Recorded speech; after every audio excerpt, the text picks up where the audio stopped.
Hey guys, so I got an update on my 306 intake manifold project. So, as you see the stock one's on, it's been on since winter.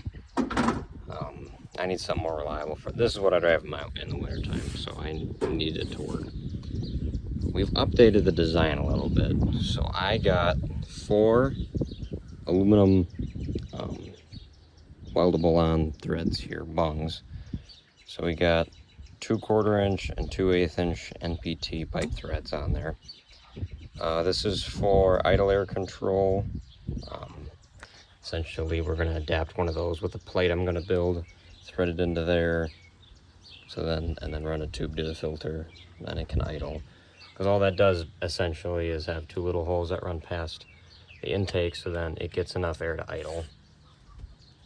This will be a vacuum temperature, boost or vacuum and air intake temperature sensor, which works with my DIS module, the ZD advanced system little thing there.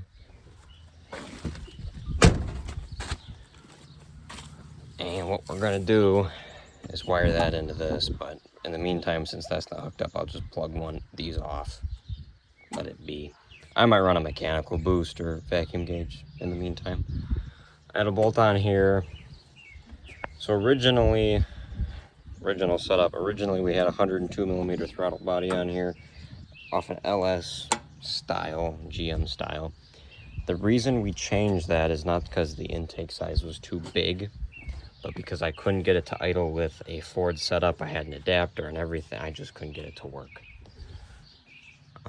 So what we're going to do is also, I think I posted on here, made an adapter for this shaft keyway thing to fit that throttle position sensor here onto here. And then the cruise control and the throttle cable can be put in here. I'll have to relocate my cruise control to somewhere over here. Not a big deal. It's like 4 wires and a vacuum. Not a big deal. So we went from 102mm to an 80mm, which is fine because 80mm is the same as the intake inner diameter. So it's 3" so that's still much bigger than the 2 little 49mm dinky throttle bodies on there. Plus, it's smoothed out in there, and everyone's always going to complain, I'm going to lose, I'm going to run lean on the back, rich in the front. No. It's not. This isn't carbureted. You got fuel injection. My fuel injector's right there by the cylinder.